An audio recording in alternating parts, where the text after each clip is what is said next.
I wanna be happy like you. I wanna be happy like you. You make it look easy, right?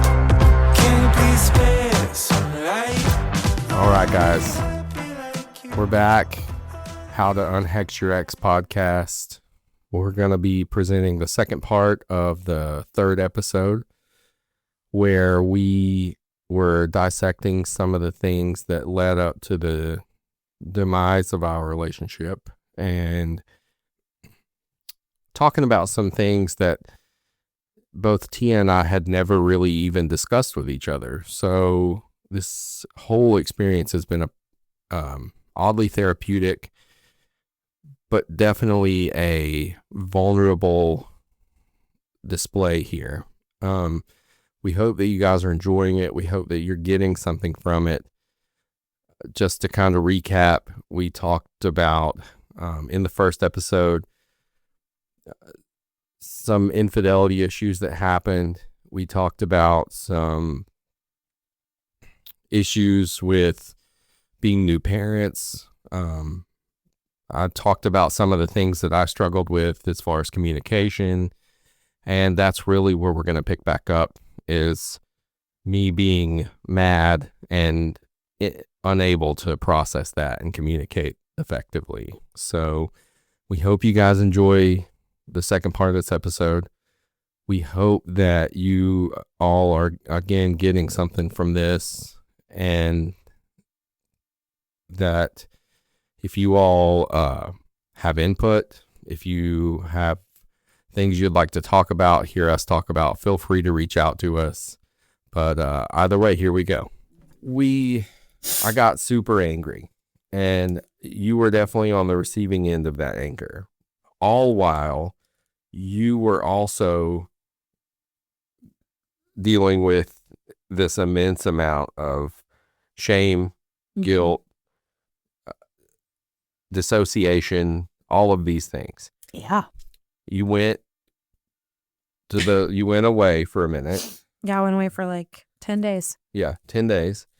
And then when you came back again, it was, I think we can fix this. I don't know if you remember that.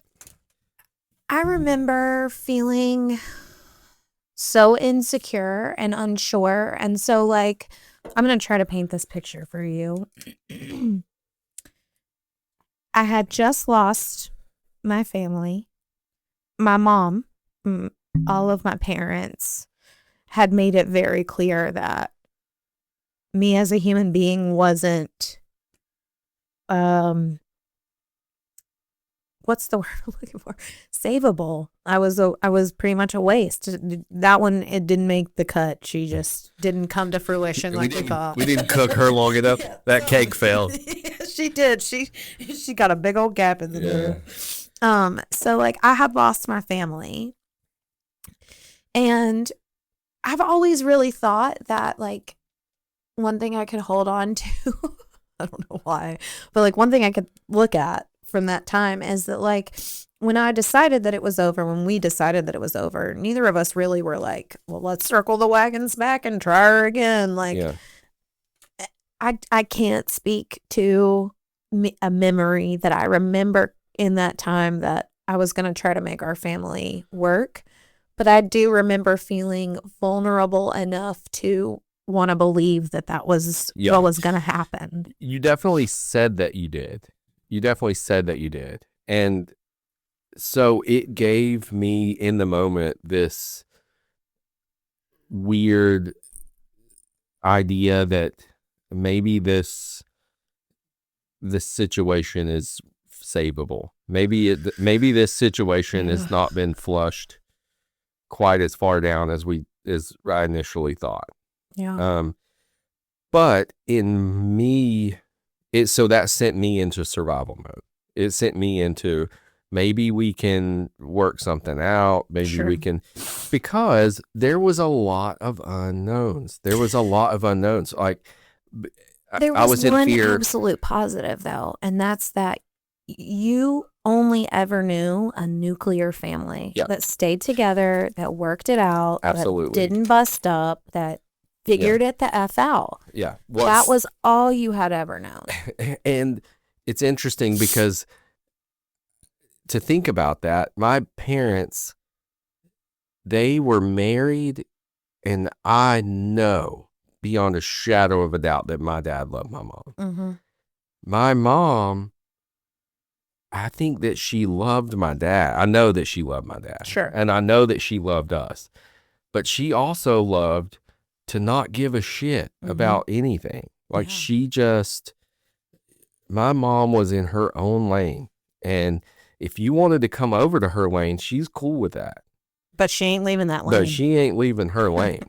Like, if you want to come by and say hi and do a little something, take a nap with her or something, she's down.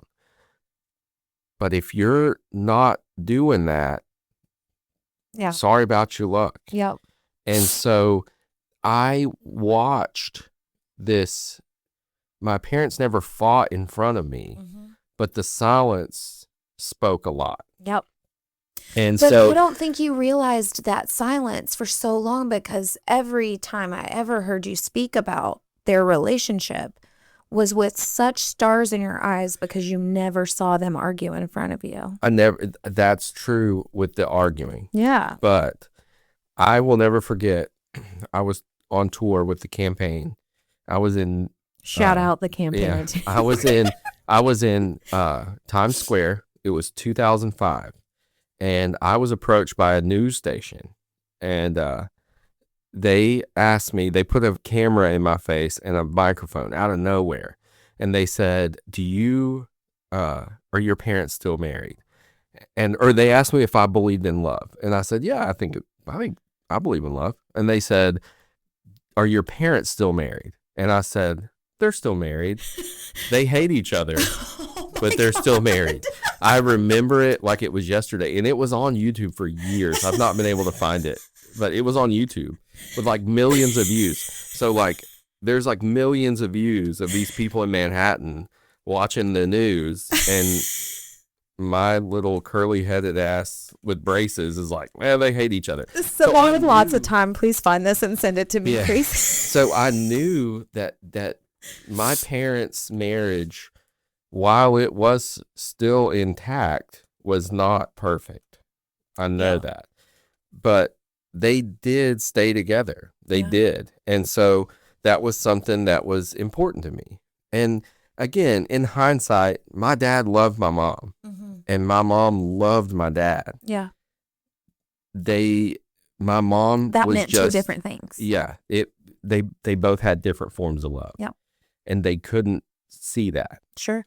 And, it ended up escalating with my mom getting sick. And then my dad went above and beyond to show this love that he had for this woman. I mean, he changed his entire life.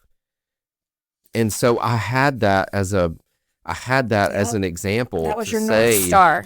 Yeah, to say like, he's dropped everything. He's dropped his career. He's dropped the things that he wanted. He's dropped the things that he worked his life to have, all to take care of this woman. And so that's what I'm like, hold on a second. We've got to figure this out, So because I didn't see life past that. And honestly, Matt, like in the beginning, like I said, I'm not a planner. I have no idea what the hell I was doing. I just knew that I was combusting. And so there were just pieces of me flying everywhere. I also wanted so desperately for the idea of our nuclear family to be something that could survive what I was experiencing. I think I definitely wanted that. But I also, there was just so many other things that contributed to me knowing that you and I weren't meant to be together. Yeah. Yeah. And once I saw that, once I allowed myself to see that, that helped. It helped. I think it helped you. It did not help change much. I think when Not you and initially. I were, Not initially. It didn't. Yeah. I'm you realizing that our marriage was over and me realizing our marriage was over did not make it easier to be in an ended marriage. No, I'm very transparent, and I tell anyone that I talk to, the only thing that the thing that helped me the most, I'll say that, when it comes to being okay with you and our situation and all that, was finding happiness. Mm-hmm. And I found that with Amber. Yeah. And Amber was such a vital part of pointing out that why are you mad? You don't have to be mad. She's the one that pointed that out. Yep. And when I started looking at it, it was like a ton of bricks hitting me. It really was. It was like, holy shit, why am I mad? Why am I mad?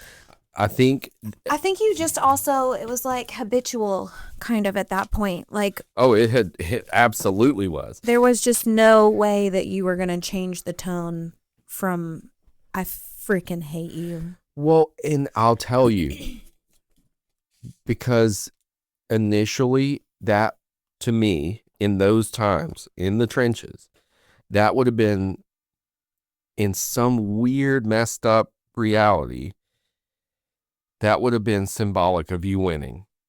Yeah. And me conceding and saying, all right, you win.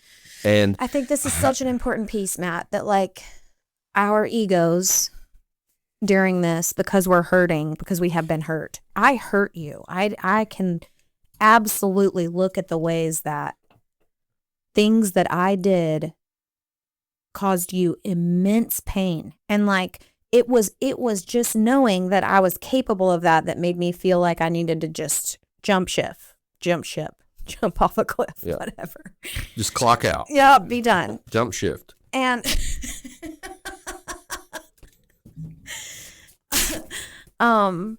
what was I saying? That our egos. Yeah, our egos take over. Our egos want to convince us that our pain, again, a Kim Possible moment. Kim Possible is my therapist, and I love her. And she gives me nuggets all the time that I take into the world with me. And one of them is absolutely so pertinent to this in every way. She says that pain is an actual experience that we have. Like you stub your toe, that hurts. Suffering is the story that we tell ourselves about that pain and that experience. Well, I stubbed my toe because I'm an idiot and I didn't have steel-toed shoes on. If I wasn't such a dumbass and I had these shoes on, then my toe wouldn't be hurting. And it's a prolonging of this painful experience based on the story you're telling yourself about it. And I think in those moments, we were telling ourselves a lot of stories about what we were going through and what it meant about us as people, as parents, as whatever. Yeah. You create this narrative that's not there. Yeah. And I think a lot of what you were doing was in an act to, it was obviously you trying to protect yourself and you trying to preserve ego. Yes. Preserve pride. And it's so stupid. In hindsight. In hindsight, I feel stupid for it. It's not stupid. That's the wrong way to put it. It's not stupid. Because when you're in that moment, you're fighting for it. Yeah. And when you feel like you've lost everything, that little bit of pride and that little bit of ego can feel like the only thing you have left. Yep, for sure. And so it's like, listen, you took all of these things from me. You will not take these two. And so those are the only two things that stayed. So those are the things you listen to. And if they're telling you to say these things, to do these things, to act this way, then that's the way you do it. Yeah. For better or worse. And it's always worse. Yeah. I think for me, I was in such a volatile place. And we talked a little bit about this yesterday too, that like, because I was so far ahead on our separation journey, I don't know. I had this idea, this floral-y euphoria where we all lived and parented around each other all the time, and we had a friendship, and I dreamt about this out loud to all the people in my life, including you, and you would. And I was like, you are crazy. Under no circumstances will I ever entertain. I'm like, lady, my friend roster is full. I mean, the amount of times you told me I will never be your friend. Yeah. I will never be her friend. Yeah. Is countless. Well, and this makes me think of something else that we covered in 3.1 that we didn't talk about. And because of the way that now that we've laid out, part of the timeline, you were 6 months ahead of me. Our marriage had been over for at least 6 months in your mind. Yep. And so you had a 6 month, give or take, head start. Yeah. And that's probably being generous. You had at least a 6 month head start on me when it comes to figuring out post marriage things. Yep. And so I was struggling because I was 6 months behind. Yep. You had known this information for 6 months. I just found out. Yep. So I'm like, holy shit, dude. How did I not get the text? I didn't get the email. I guess I didn't get the invite. And so being on what I perceived as the losing end, and also finding out as we go along that, oh, wow, this was happening. Like, oh, wow, this was happening. And feeling so, I just felt like I was the butt of the joke. Ooh. And so it's really hard to process and heal when you feel like you're the butt of the joke. Like everybody freaking knew this and I didn't. And so I know that there's people out there that are in this situation and are feeling that. I know there are. Yeah. Where you feel like you're the only one that didn't know. Mm-hmm. And that stings so hard. It hurts so bad. And honestly, I think that part hurt more than the loss of the marriage. I was also aware, like, I felt so guilty and I felt so ashamed that I was prepared to take my licks in this situation, like you were going to be mean. You were going to be mean. You were going to be hurting. You were going to be out loud about that. And I went into all of my interactions with you knowing that. And for a long time, I was just very much a fawn when it came to the things that you would say. I would just be like, more or less, yes, you're right, but I said I'm sorry, and I've tried to, I don't know what you need me to do, basically, but like, and there was nothing you could do. Nope. But there was nothing you were gonna say. You and I were trying to work this out with each other. The pain that we were feeling in a marriage that was ending, you and I shouldn't and couldn't be each other's sounding board. Again, another Kim Possible nugget that, like, when you have something happen that's like this, you're not going to fix it by working it out with each other. Yeah. It took me so long to be able to understand what that meant. But like you have your trusted few people in your life. Those are the people that you go to and work out the details and the murkiness of it so that you can clear the space up in your head and go back to the place, Yeah. in a different headspace that's worked out and processed some. It's like having a bathroom. You don't pee in your living room where you hang, Yeah. or you go somewhere else and do it and then come back. But but when you think about that too, though, you had a person. Yep. You walked out the door with a person. Mm-hmm.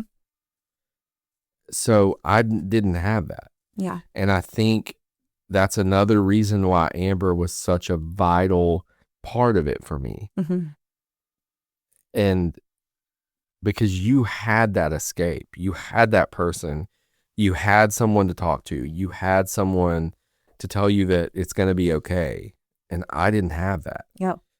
So I'm 6 months behind. I don't have a sounding board.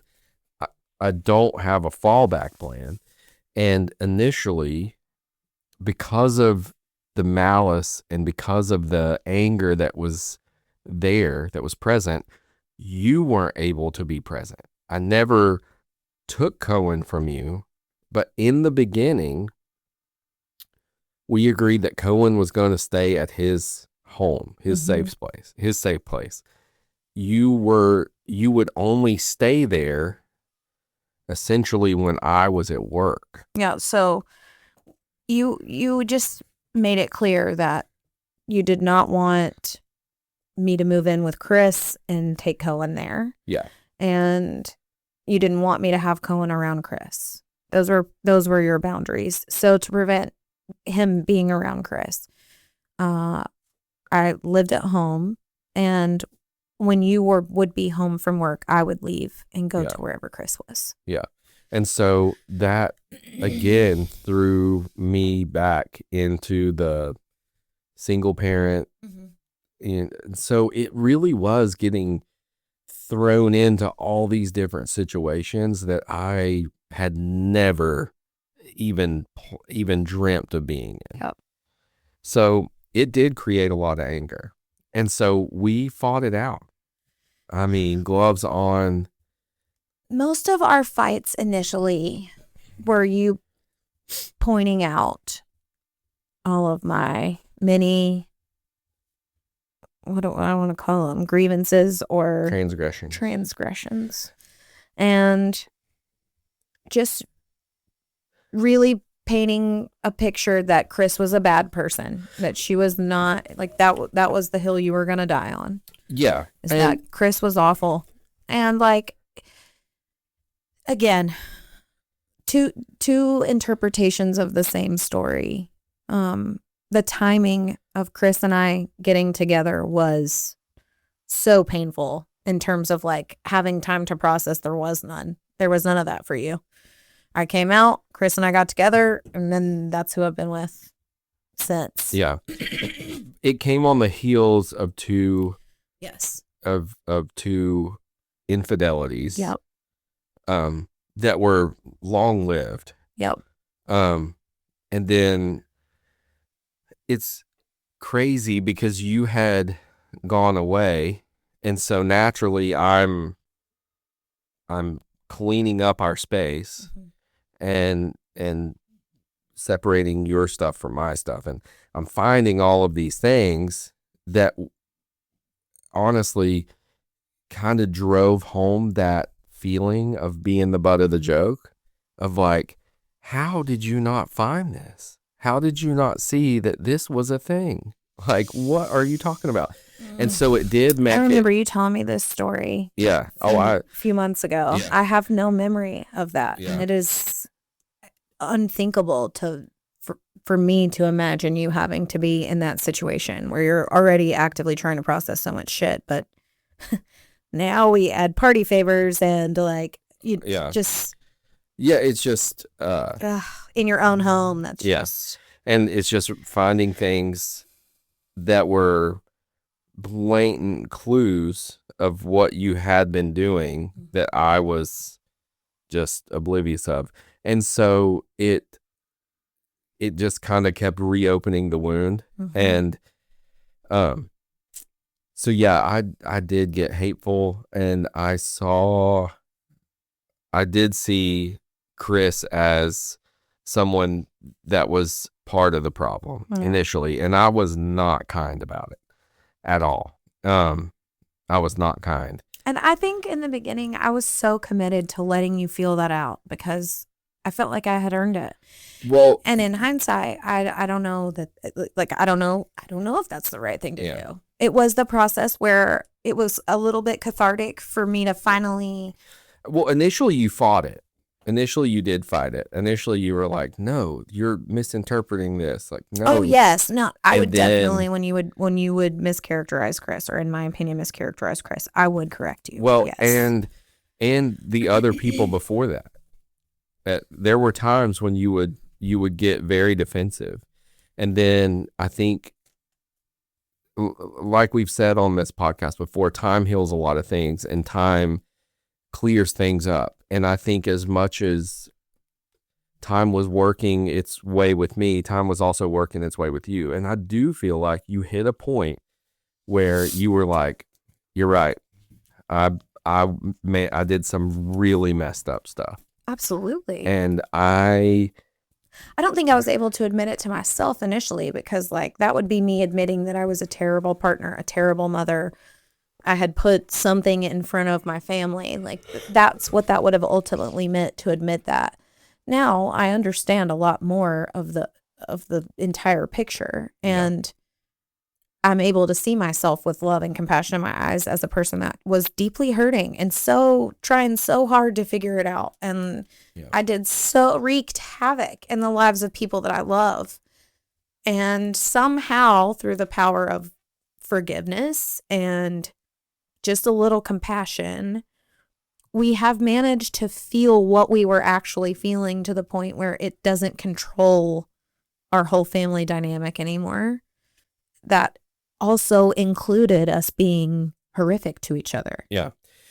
Yeah. And to speak to that even more, I think that for a lot of people, they hit a point where they become so entrenched in being one way, right? You become so entrenched in being the person that's hateful to the other person, that the idea of going back, it's just too hard. It's too hard. It's too daunting. You're like, I am not eating that crow, dude. Yep. I'm not doing it.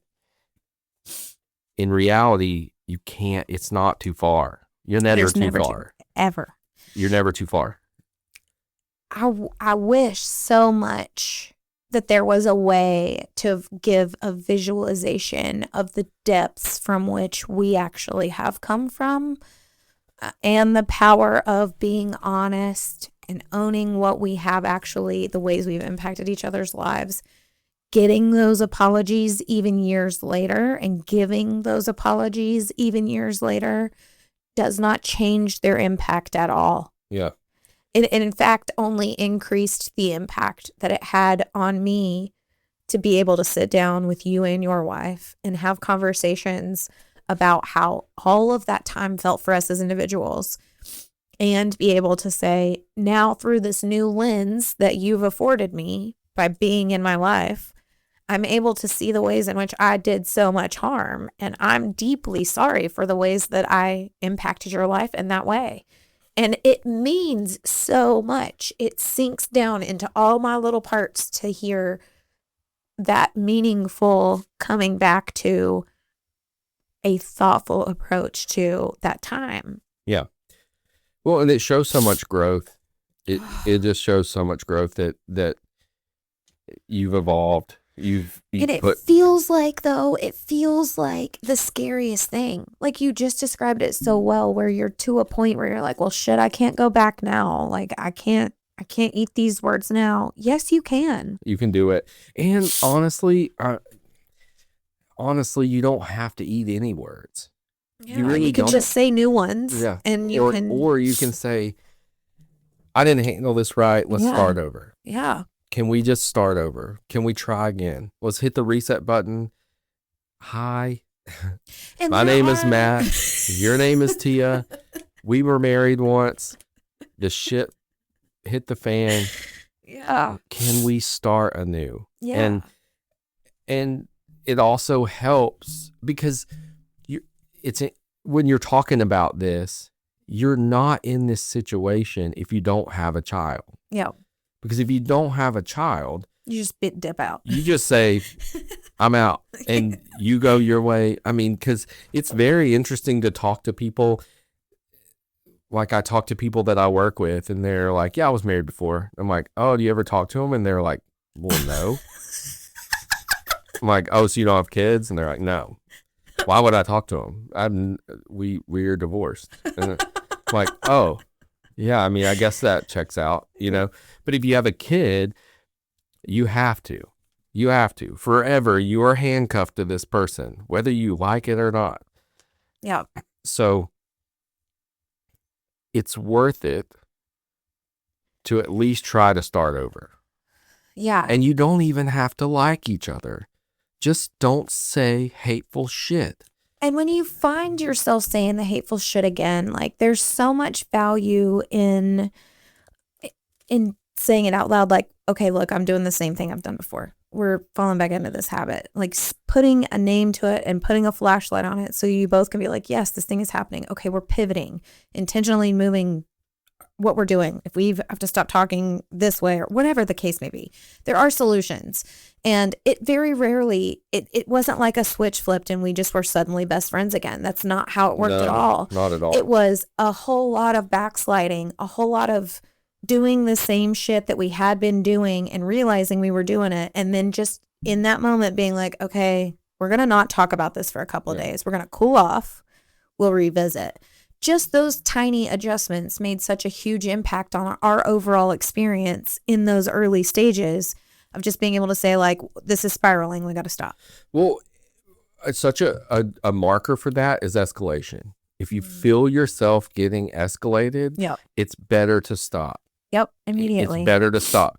If you feel yourself getting escalated, if you feel that you're the person that you're doing this with is getting escalated, you all have to get to a point where you can give that feedback and say, I see that you're getting worked up.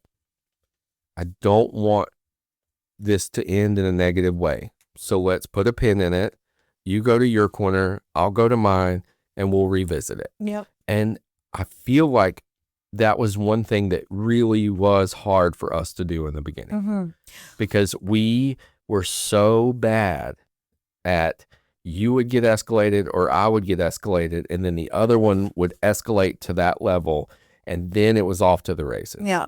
And then it became well, Tit for I'm tat. gonna you said this, well, I can top it. And that never ever yielded anything positive ever. Yeah. You never accomplished anything. We never came out feeling okay about it. We never got the resolution that we wanted. And it almost always started because of some ego-driven Absolutely. thought, that like, I am right. I am especially right about this in this moment. And you have to see it my way. Yes. If you don't see it my way, you are completely wrong. Yeah. And those are muscles that are hard to train when you've never flexed them before. Yeah. When you've never done that work to be like, oh God, I got to stop talking or I got to stop listening or something, like that's a hard muscle to learn to put into place. And it really did make a huge pivotal change in the way that we were able to interact with each other when that happened. Yeah. It's what do you mean I'm wrong? Oh God. It's a thing. Oh God. It's hard. Yeah. And it's not like we don't still have those moments. Again, it's a habitual thing after a while. And so it becomes like second nature. And I think that the real superpower is just realizing that it's happening soon enough, in enough time to be like, let's not. Yeah, even 8 years later. Yeah. There's absolutely. still discussions that happen. And that's so healthy. It's being able to say like, here's a thing that I'm struggling with, and there be actual discourse and openness and honesty. And like that feels terrifying, but it feels so good. Yeah. Afterwards. It feels like, I don't know, man. Getting a black belt, I guess, or like a cool, new black belt in karate. Yeah, it feels really freaking awesome. Yeah. Well, you're always going to have things that hit you wrong. Yeah. You're always going to have those things that come out and they don't come out right. They may not come out the way they were intended, and they don't land the way they were intended. And your initial reaction is, screw you, dude. Yeah. Like, watch me go. I will get you back for that. Yeah. And you have to learn how to navigate that. And it's not easy. It's so not easy to do. Yeah. It's doable, but it takes work. And at this point in our journey, the muscles that we have that are muscle memory are now the ones that are, like compassion and understanding and like extending these things first. It's now not passive aggression and bullshit at the first. It's now a lot of different things. Yeah, now we preface things with, I need to talk to you about something. And I'm not coming at you. I'm not coming at you. I just need you to hear what I'm saying and know that I don't mean this the way it may come out. So I need you to know that before I say this. And so it's weird how that softens a blow, though. Well, I think it just brings attention to the fact that like I'm saying something that is hard to translate. I'm already aware that this has multiple ways that it could land. So it doesn't negate the fact that it can still land like shit and you can still say the thing in the way that the person you didn't want them to take it that way. But here's some words. Yeah. You do what you want with them, and then you come back to me and we'll discuss it. Yeah, it's hard. This whole thing's hard. But yeah, I think we've kind of covered a lot of the early years. If you say we touched sand, we've hitting sand here. I will say that Amber arriving in our mix, because Chris was my like you said, she was my sound voice of reason long before she ever got to participate in that way in our family. But Amber very much so was a turning point for everything to function. She absolutely was. And she was exactly what I needed. She was also exactly what our family needed. Mm-hmm. Like she's a good egg. Yeah. I like her a lot. But she's a good egg. She definitely helped bring logic to my side in a situation where I didn't have that logic. And I couldn't find it. Even when I looked for it, I couldn't find it. I think that, and she helped show me that it wasn't a win or lose.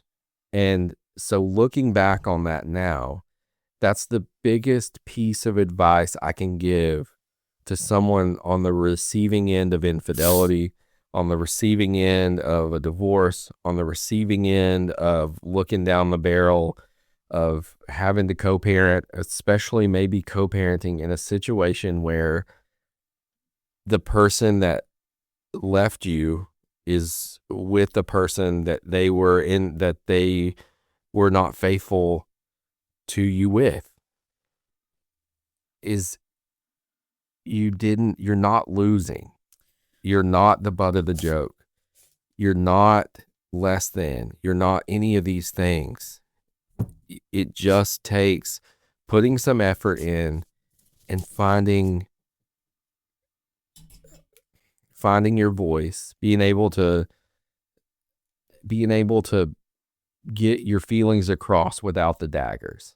Mm-hmm. But you're not losing, and your ego is wrong. It's not.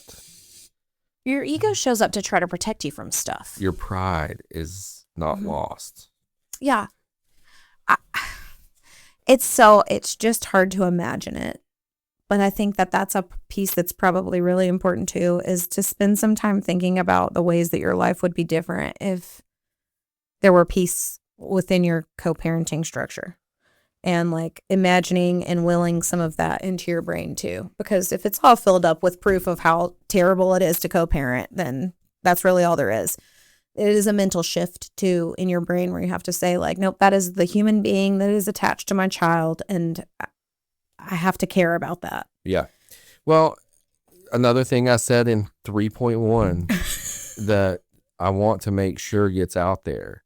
And this was another thing that helped with the turning point. I felt this way from the onset, but it's another thing that helped.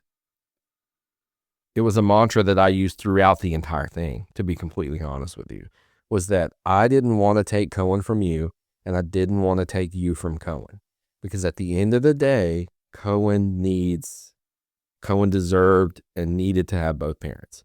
If you're a parent that wants to be a part and who is good, who is not bringing negative shit to the child, your kid needs you, Mm-hmm. the kid wants you.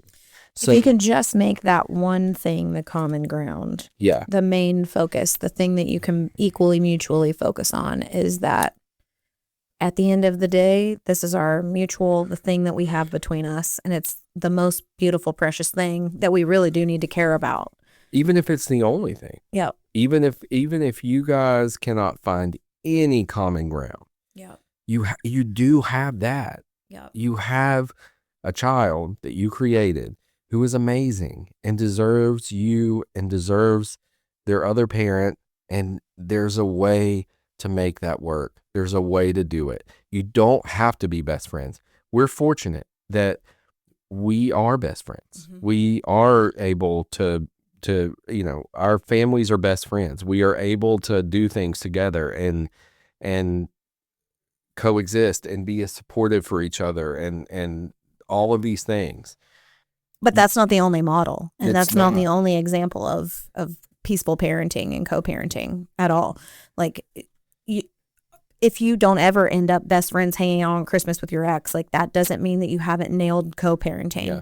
When it's devoid of pain for both of you and for your kid. And that's not to say that like the normal life occurrences that are painful won't happen and that there won't be hiccups. But when you fixate on the fact that this is your one experience, your one shot at this, and your child's one experience, it does get a little bit easier to be like, I'm not going to say the shitty thing. I'm just going to not say that extra shitty thing. Honestly, maybe co-parenting's a misnomer. Maybe peaceful parenting should be more of a thing, because it's not necessarily co-parenting, because co-parenting means that, co-parenting reads like you're holding hands and high-fiving and we're in it together, and you don't, even if you're not in it together, do it peacefully. And you have should that both common goal. you should both be able to sit on the bleachers, even if you're on opposite ends, and not dread going to the bathroom because you have to walk by the other person. Yep. You can find a way to do it peacefully, and that's what we're here to promote. That's what we're here to represent. And it has not been a sexy journey. It has been a deeply painful, sometimes traumatic, hard to navigate experience. So, and it has been every bit worth it. Yeah, absolutely worth it. Every bit worth it. So in closing, we're here saying we may be taking this a little bit of a different route than we did the first two episodes, where you're not seeing super shiny, this polished side of these things, because that's unfair. It doesn't do our journey justice, and it doesn't do the goals and the expectations from people who are listening to this and trying to glean some form of a hope from it justice. Yeah. And so, and it's hard to look at. Like, I will be so honest and tell you that I have fondled a tiny pink ghost squishy the entire time because my nerves are very high and discussing this uncomfortable shit. But like at the end of the day, being able to love myself through it and being able to find my family through it and being willing to talk about it now feels like how I take away all the power it's had over me this whole time. Yep. That like it wasn't in vain. None of it was in vain. Yeah. It was a necessary process to get to a very powerful, beautiful place. Yep, for sure. All right. So yeah, next time we'll talk about something less like this. Yeah. We will find a sunnier topic, maybe something funny. We're about to go to Van's Warped Tour, so we'll be talking about that'll that be soon. cool. All That'll of be the cool. elder emos that we grew up worshiping are now parents and old like us, so Yeah. it'd be a time. And we're going to take our kid. We're taking Hattie with us. Yes. So it's going to be awesome. It's going to be fun. Either way, I appreciate you guys. This episode is probably going to be a two-parter. So either way, we appreciate it. Thanks for tuning in. Please reach out to us. You can find us on the socials. Yep. Instagram, Facebook, Gmail, YouTube, all the places that you get your podcasts. We're actually working on a fourth wall right now, so we can be doing we're going to have Tia has been working on some really cool How to Unhex Your Ex merch, which is super cool. And also really fun, I will add. Yeah, it's really neat. But yeah, we appreciate you guys. Thanks for tuning in. Thanks for following along. Have a great week.